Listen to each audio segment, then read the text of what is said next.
Si hiciéramos un estudio preliminar acerca de los milagros, aún sin mucho esfuerzo, pronto encontraríamos la siguiente conclusión: los milagros de Jesús son una parte indispensable de su ministerio y contienen una profundidad apabullante. Hermanos, ¿quién puede empezar a sondear lo que significa que Dios mismo, encarnado, ungido con el Espíritu Santo, toque el cuerpo de un hombre enfermo y lo restaure? Los milagros son ventanas a la identidad y el poder de Jesús. Los milagros cumplen muchos propósitos en los evangelios. Son las señales inconfundibles del Mesías, son la evidencia de cómo el reino de Dios ha entrado a este mundo. ¿Recuerdan cómo el Señor dijo: si yo, por el Espíritu de Dios, echo fuera a los demonios, ciertamente el reino de Dios está entre ustedes? Los milagros son signos también de la compasión del Salvador por una humanidad en miseria. A menudo se nos muestra eso, lo hemos visto en Marcos, cuando el Señor ve a ese leproso, tiene compasión de él. Cuando el Señor ve a las multitudes que lo han seguido en los campos y se preocupa porque no tienen que comer y siente compasión por ellos, entre otras cosas. Entre esos y otros propósitos debemos agregar: los milagros son también medios para enseñar.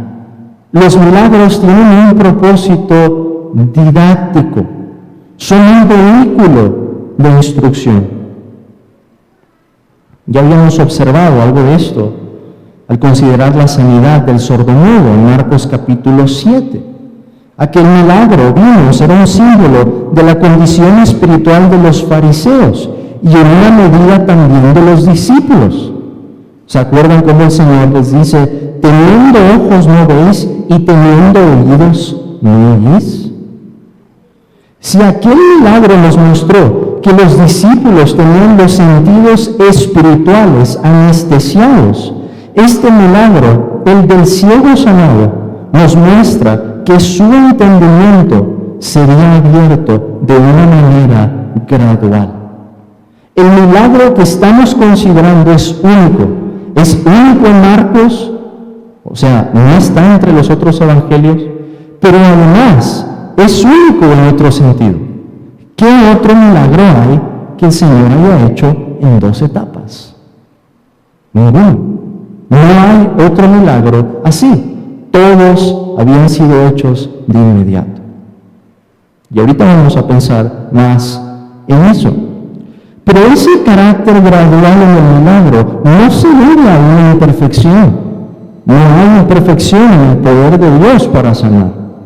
Se debe más bien a que el Señor quiere darnos una lección aquí. Y la lección es cómo los discípulos estaban entendiendo poco a poco. Y el ejemplo de eso va a ser la declaración del apóstol Pedro. Por eso vamos a tratar de abarcar todos estos versículos. Primero no veían, luego los discípulos vieron, aunque no de forma clara, y hasta el final ellos verían claramente quién era Jesús y cuál era su misión. Y no solo eso, no solo verían quién es Jesús, al final, hermanos, los discípulos se unirían en el mismo camino que el Señor para seguir sus pasos. Sin más preámbulo, quiero demostrarles esto: cómo ese milagro es el símbolo del entendimiento gradual en los discípulos. Y después que consideremos algunas aplicaciones en las que nos veremos identificados con ellos. Veamos esta porción entonces por medio de 2 encabezados principales. En primer lugar, un milagro en 2 etapas sobre los ojos del ciego, ese va a ser nuestro primer punto, y un milagro en 2 etapas sobre el entendimiento del apóstol Pedro en particular, pero él también como un representante de los discípulos. Consideremos entonces, en primer lugar, un milagro en 2 etapas sobre los ojos de aquel hombre ciego. Este milagro comienza una nueva sección en el Evangelio según Marcos.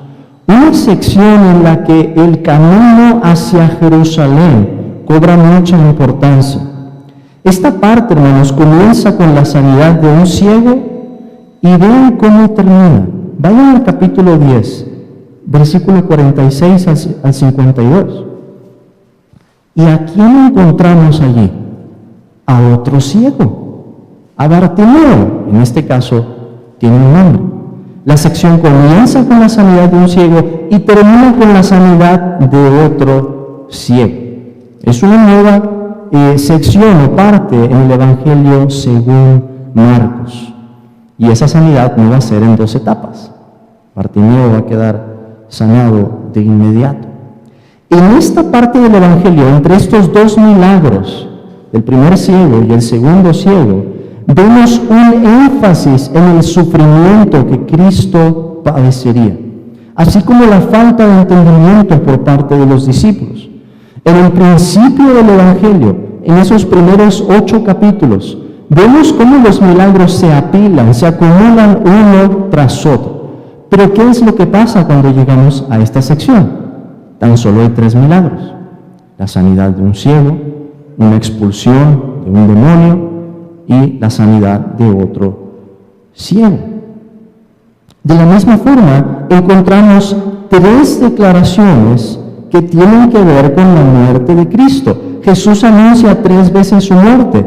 La primera está en la porción que hemos leído, capítulo 8, versículo 31 al 33. Cristo lo vuelve a hacer en el capítulo 9, versículos 30 al 32, una declaración muy parecida. Y por último, el Señor vuelve a anunciar una tercera vez su muerte en el capítulo 10, versículo 32 al 34. Ese acomodo tan claro nos ayuda a entender cuál es el propósito del milagro que el Señor hizo en 2 etapas. Además de eso, hay que tener en cuenta otro trasfondo, y es algo, hermanos, que he intentado hacer con estas predicaciones. ¿Cuál es el trasfondo de lo que el Señor estaba haciendo? El Antiguo Testamento, la primera parte de nuestras Biblias. ¿Dicen algo nuestras Biblias acerca de la sanidad de los ciegos? Ahorita vamos a pensar en eso. Pero ustedes recordarán que al principio de este Evangelio, desde las primeras líneas, Marcos nos dijo que su Evangelio es como está escrito en Isaías el profeta. Así comienza, no es así, el versículo 2 del Evangelio, de este Evangelio, en capítulo 1, nos dice eso. Y se nos habla allí de ese camino que el Señor mismo iba a transitar. ¿Quién estaba preparando el camino para él? Juan el Bautista. ¿Quién iba a transitar el camino? El Rey Jesús, aquel que había sido prometido por el profeta Isaías. A eso, hermanos, podemos agregar lo que Isaías dice juntando las palabras ciego y juntando las palabras camino. Yo les he dicho, la palabra camino o ese tema del camino hacia Jerusalén recibe un énfasis especial en esta sección. ¿Y cómo comienza esta sección? Con la sanidad de un ciego y termina con la sanidad de otro ciego. Vean lo que dice Isaías capítulo 35. Isaías capítulo 35, versículo 5. Hablando del día en que Dios iba a traer su salvación por medio del Mesías. Isaías 35:5 nos dice: entonces los ojos de los ciegos serán abiertos y los oídos de los sordos se abrirán. Entonces el cojo saltará como un ciervo y cantará la lengua del mundo, porque aguas serán cavadas en el desierto y torrentes en la soledad. Vean el versículo 8. Ya habrá allí calzada y camino, y será llamado camino de santidad. No pasará inmundo por él, sino que él mismo estará con ellos. El que anduviere en este camino, por torpe que sea, no se extraviará. Vean ahora lo que dice Isaías capítulo 42. Isaías capítulo 42, versículo 15.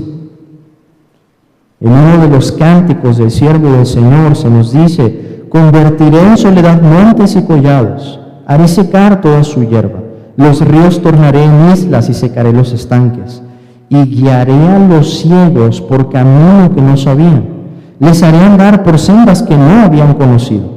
Delante de ellos cambiaré las tinieblas en luz y lo escabroso en llanura. Estas cosas les haré y no los desampararé. A ver, vamos a juntar las pistas. Marcos comienza su evangelio diciendo que lo que nos va a presentar es conforme o como estaba escrito en el profeta Isaías. Entonces, hermanos, deberíamos esperar que todo lo que Marcos nos presente esté lleno de los temas de los que Isaías habla. Los milagros que el Mesías iba a hacer, el tipo de sanidades que iba a traer, restaurando la creación, pero al mismo tiempo ese tema del camino. ¿Cómo iba a ser un camino por el que el rey iba a pasar?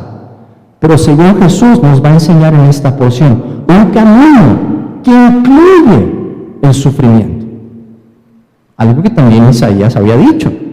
Por eso la mayoría de nosotros podemos recordar, si yo digo Isaías 53, algo del sufrimiento que describe el profeta Isaías allí. El sufrimiento que Cristo iba a padecer en la cruz. Hermanos, yo sé que esto es complicado, pero déjenme decirlo de esta manera. Los evangelios son una obra de arte. Fueron hechos por Dios, inspirados ciertamente por Dios, pero están conectados de esta manera intrincada con el Antiguo Testamento. Y de esa forma nos muestran la unidad que hay en la palabra de Dios. Esto ya había sido dicho por Isaías en forma de profecía. Y ahora Marcos nos está retratando cómo se ve su cumplimiento en Cristo.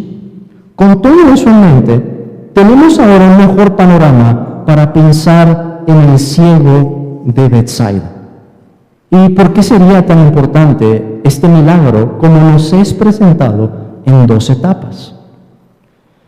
El versículo 22 comienza hablándonos de un nuevo escenario.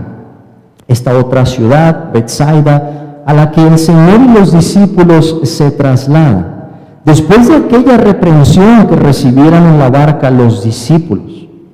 Lo primero que ocurre es que un ciego es traído a Jesús y la gente le ruega al Señor que lo toque, creyendo en su poder para restaurar la visión de este hombre. Nos dice el versículo 22 al final: y le rogaron que le tocase. Versículo 23: entonces, tomando la mano del ciego, le sacó fuera de la aldea y escupiendo en sus ojos, le puso las manos encima. Cristo toma a este hombre, lo toma de la mano para guiarlo fuera de la aldea, para que el milagro no sea visto en público. ¿Y qué clase de compasión vemos allí? El Hijo de Dios, la segunda persona de la divinidad, se detiene para tratar personalmente con un hombre ciego. ¿Qué compasión y cuidado muestra Jesús? Y es la misma clase de compasión y cuidado que Jesús va a mostrar también con sus discípulos.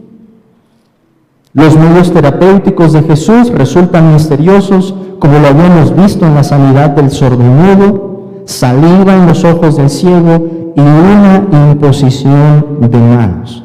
Se parece un tanto al milagro que habíamos visto. Las manos del Creador empezaron a revertir en ese momento los efectos de la caída, y como un artesano, hermanos, Jesús, como un alfarero que quiere restaurar el barro, humedece primero esos ojos hechos del polvo de la tierra para traer visión a este hombre. ¡Qué maravilla es esta! ¡Qué proeza! Pero parece haber un problema aquí, porque es el único milagro en el que Jesús pregunta qué es lo que está pasando. Nos dice el versículo 23 al final: y le preguntó si veía algo, como para ver, hermanos, si el milagro estaba funcionando. ¡Qué curioso! El Señor le pregunta si ve algo y el hombre responde: veo a los hombres como árboles, pero los veo que andan. Probablemente este hombre ya había visto alguna vez y podía reconocer los árboles. Este hombre está diciendo que no veía claramente, que veía siluetas que se movían, pero el problema está en que la sanidad está incompleta. ¿Por qué? La primera etapa del milagro le dio la vista, pero todavía no tenía una visión clara. En efecto, estaba viendo al ciego, pero no veía correctamente. Repito, hermanos, este es un milagro único, una sanidad en 2 etapas. Y si ustedes fueran los discípulos, ¿cuál sería la pregunta que les vendría a la mente en ese momento? Después de ver todas las sanidades que el Señor Jesús ha hecho, ustedes dirían: qué extraño, ¿por qué este ciego no quedó sanado a la primera vez? ¿Por qué no quedó sanado en un instante? Y aquí es donde tenemos que pensar cuál es el propósito de este milagro. Al final el Señor le impone las manos por segunda vez sobre sus ojos y el hombre entonces llega a ver claramente. Es más, si ustedes lo notan, el pasaje insiste en este hecho, repitiendo verbos o palabras que tienen que ver con la visión. Verbos como mirando, veo, se me repite una segunda vez, le hizo que mirase, fue restablecido, vio de lejos y claramente. ¿Cuál es el propósito entonces? Hermanos, recuerden lo que el Señor les había dicho antes de este episodio. En la barca: teniendo ojos no veis, y teniendo oídos no oís. Y el versículo 21 nos dice: ¿cómo aún no entendéis? O sea, había un momento en que los discípulos no entendían, pero llegaría un momento en que lo entenderían, y lo entenderían claramente. El propósito de este milagro es entonces ser un símbolo de cómo el Señor estaba obrando en el entendimiento de los discípulos. Los discípulos no entendieron de inmediato quién era Jesús. Eso tomó tiempo, tomó la paciencia del Salvador, tomó la compasión y el poder de Cristo. El entendimiento de quién era Jesús fue aumentando gradualmente, en etapas, así como en la sanidad de aquel ciego. Los ojos espirituales de los discípulos serían aclarados por las manos de Cristo. Y esto nos va a quedar más claro, valga la redundancia, si atendemos a nuestro segundo encabezado. Hemos visto cómo el Señor sana a este hombre ciego en 2 etapas. Pero ahora pensemos, porque también hubo un milagro sobre el entendimiento de los discípulos, en particular aquí Pedro, en 2 etapas. Y este es nuestro segundo punto. Jesús, después de ese evento, acude con sus discípulos a Cesarea de Filipo y en el camino preguntó a sus discípulos, diciéndoles: ¿quién dicen los hombres que soy yo?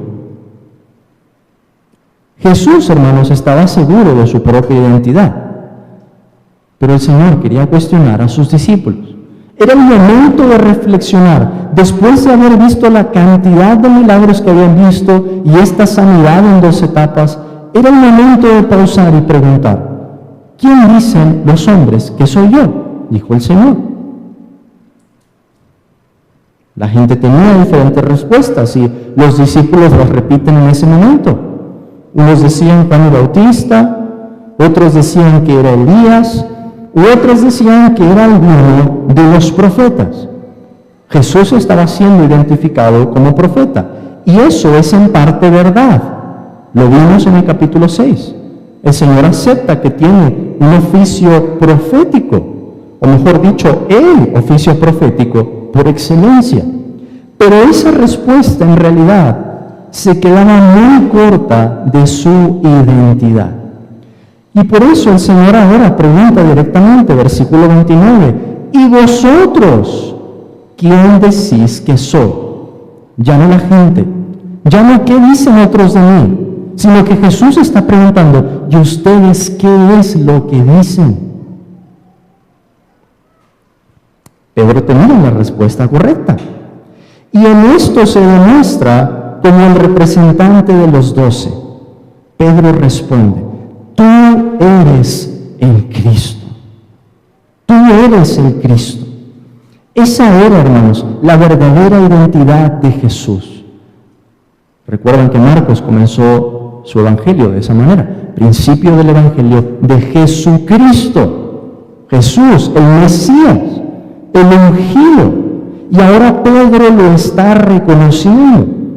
Esta es una de las confesiones fundamentales del cristianismo. Jesús es el Mesías.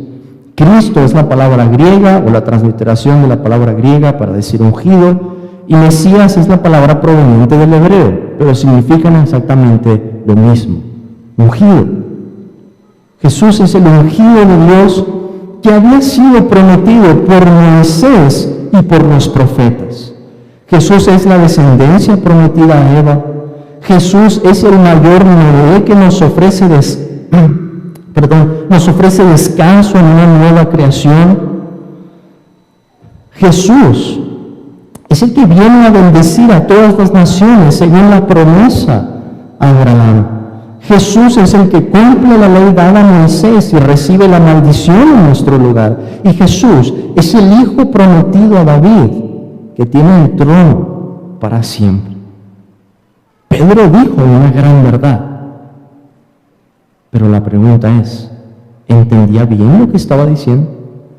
Pedro entendía bien en ese momento la verdad que estaba profiriendo con sus labios. ¿Sabía Pedro lo que significaba que Jesús era el Cristo? Vamos a pensar en eso en un momento más. Pero retomemos las preguntas de Jesús por la importancia que éstas tienen en todas las edades. Preguntemos, ¿quién dicen los hombres que es Jesús?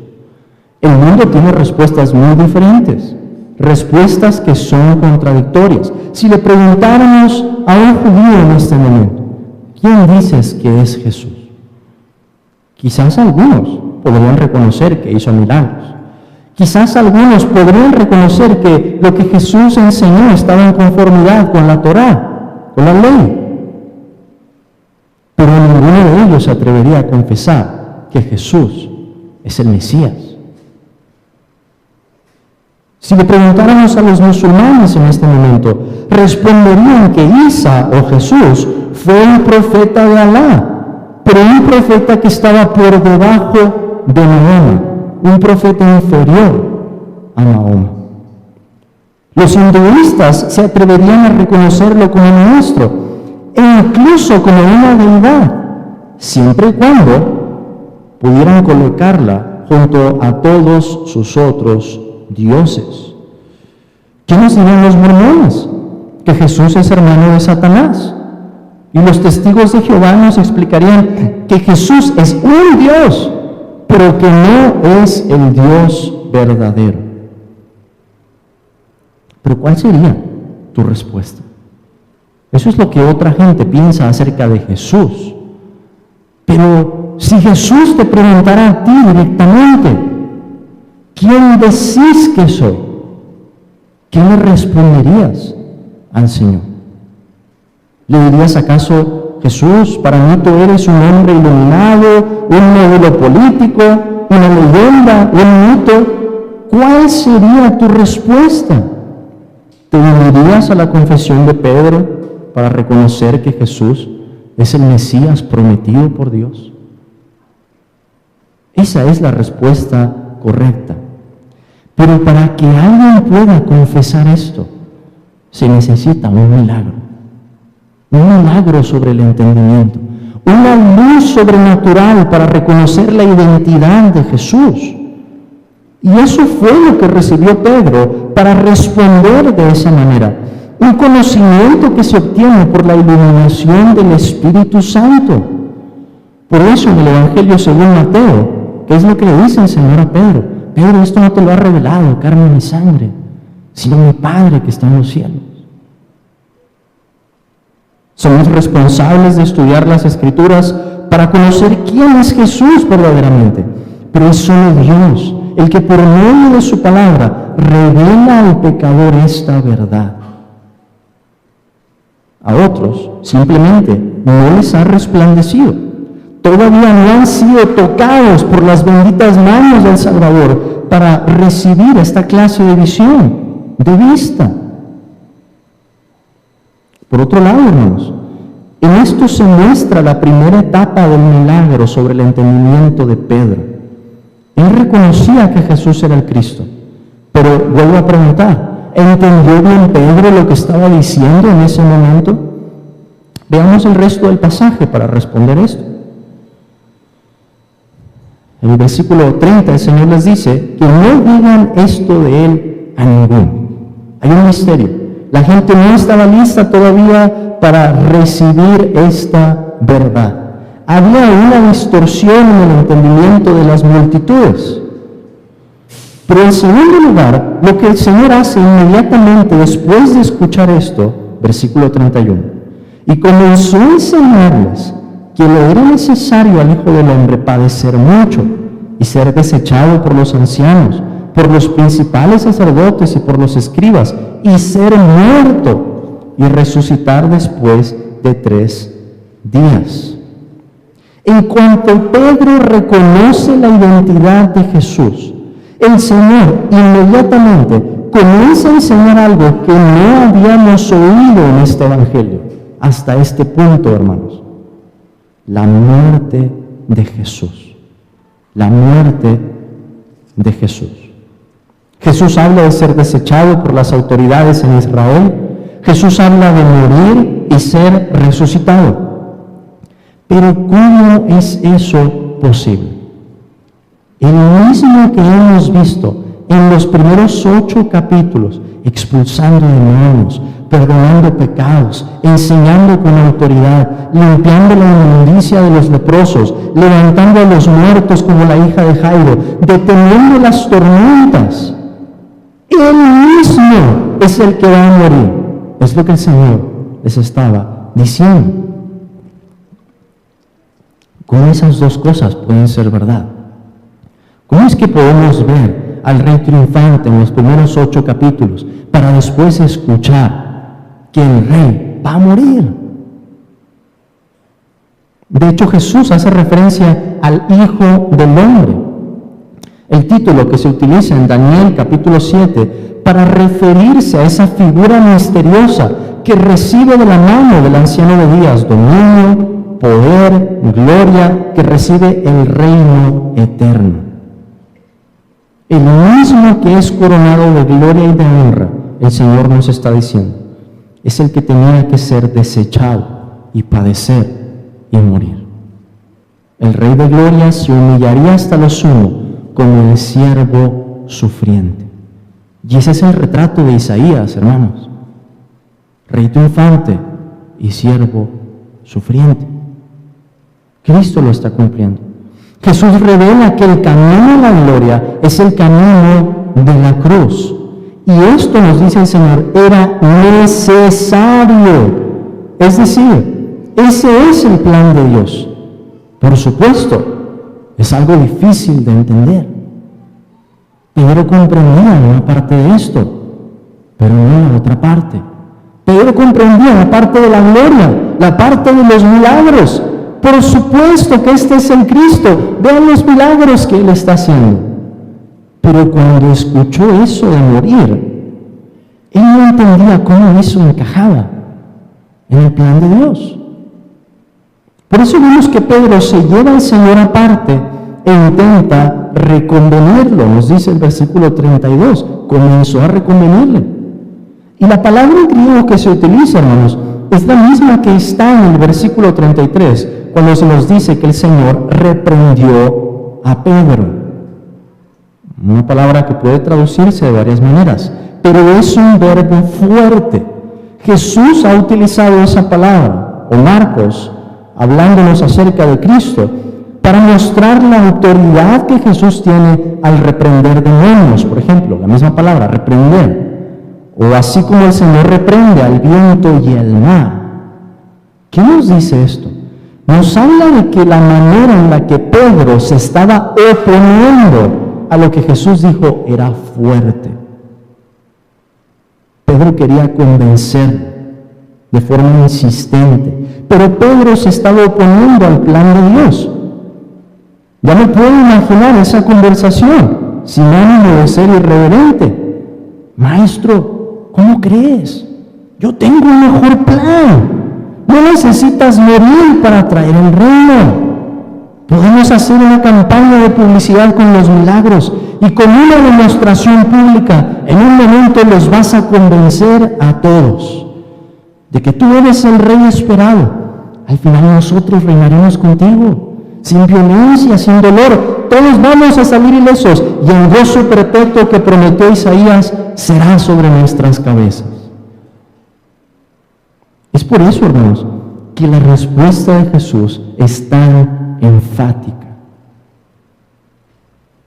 Pedro se estaba oponiendo y el Señor dice en el versículo 33, pero él, volviéndose y mirando a los discípulos, o sea, lo que el Señor está diciendo aquí va para todos, va para que todos entiendan, reprendió a Pedro diciendo, quítate de delante de mí, Satanás, porque no pones la mira en las cosas de Dios, sino en las de los hombres.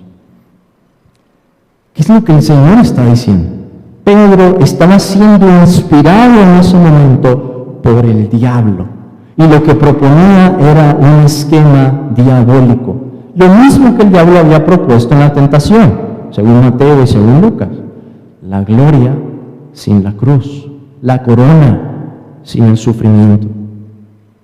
Pedro quería ver la gloria sin la cruz y contravino hacia el plan del Padre. Por eso le dijo Jesús, porque no pones la mira en las cosas de Dios, sino en las de los hombres. Pero detengámonos a pensar en esto, porque resulta muy paradójico. ¿No es así? El mismo que confesó a Jesús como el Cristo, unos versículos atrás, es el mismo o el primero que se opone a su muerte. ¿Qué debemos decir? Pedro veía, pero todavía no veía claramente. Pedro entendía algo de la identidad de Jesús, pero todavía no lo entendía completamente. Así como el ciego en Betsaida.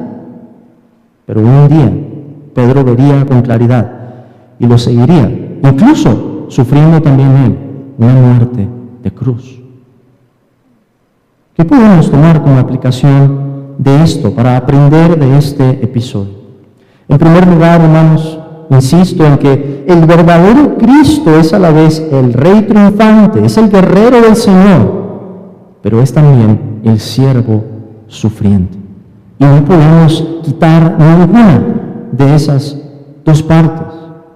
En el día de hoy hay personas que quieren la gloria del reino sin la cruz del Salvador. Les gusta la parte de que Jesús hace milagros, que haya sanidades, que haya prodigios, que haya expulsión de demonios, pero no les gusta la idea de tener que sufrir. Y ese no es el Evangelio. El Evangelio incluye esos dos aspectos. En segundo lugar, aprendemos por medio de la experiencia de los apóstoles que también nuestro conocimiento en la vida cristiana tiene un carácter gradual, y en eso nos parecemos a ellos. En otras palabras, nuestro conocimiento del Señor Jesús varía en grados.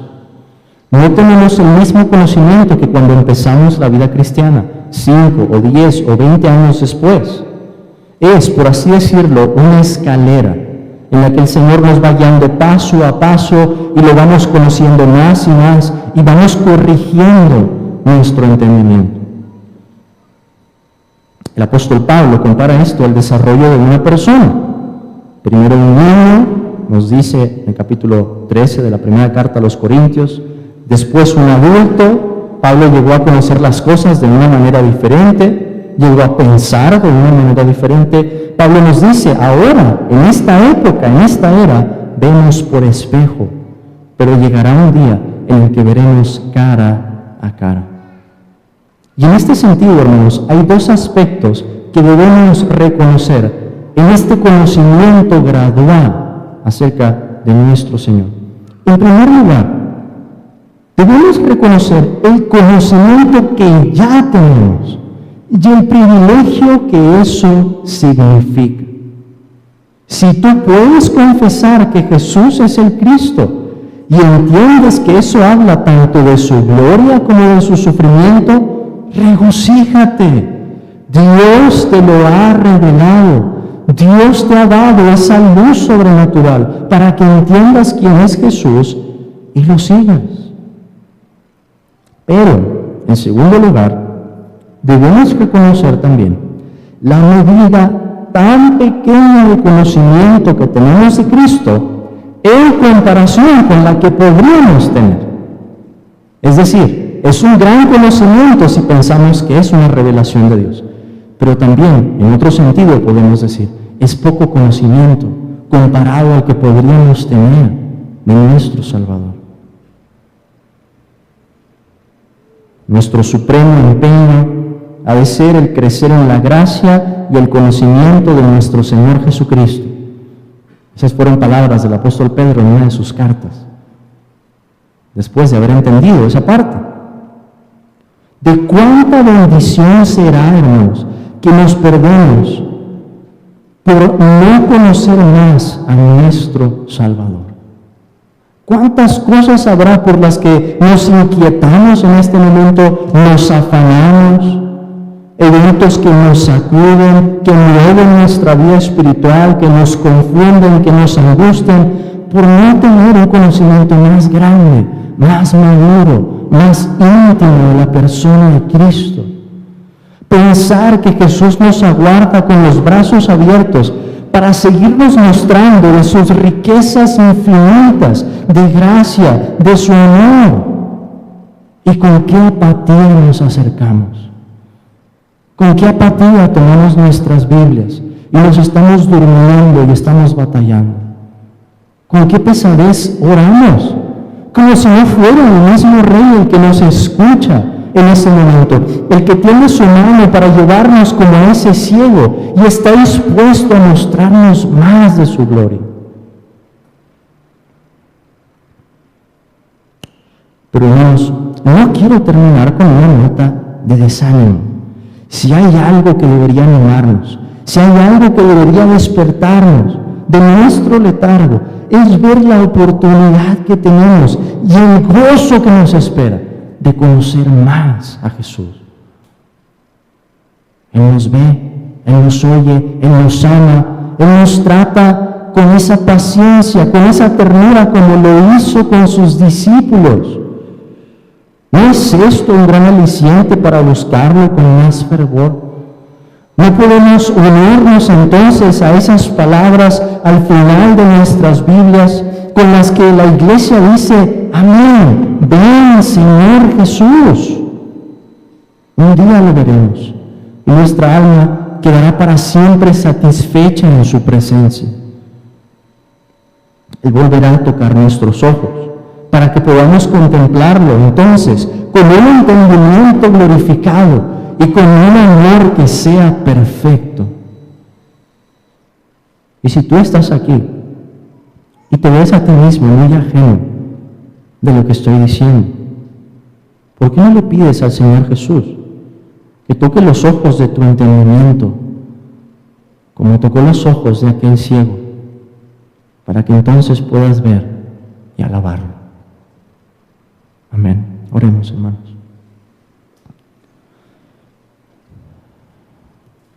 Señor Jesús, te damos gracias la manera en que te sigues revelando a nuestras vidas. Gracias por darnos tu Espíritu Santo, juntamente con el Padre, para que podamos conocerte, Señor, adorarte, para que seamos transformados. Y te rogamos, Señor, que nos permitas avanzar en ese conocimiento, que nos deleitemos en conocerte más, en leer tu palabra, en hablar de ti, en obedecerte. Perdona nuestros pecados, Señor, nuestra ofensa. Ayúdanos a entender más. Señor, pedimos también que bendigas estos elementos, esta ordenanza, y que con ella nos recuerdes tus sufrimientos, que el Cristo tenía que padecer y resucitar de los muertos. Señor, recuérdanos esto con la cena, permítenos alimentarnos de ti espiritualmente, comer de tu carne y beber de tu sangre espiritualmente, Señor, que es el alimento que necesitamos para vivir. Danos más de ti, Señor. Ayúdanos. Amén.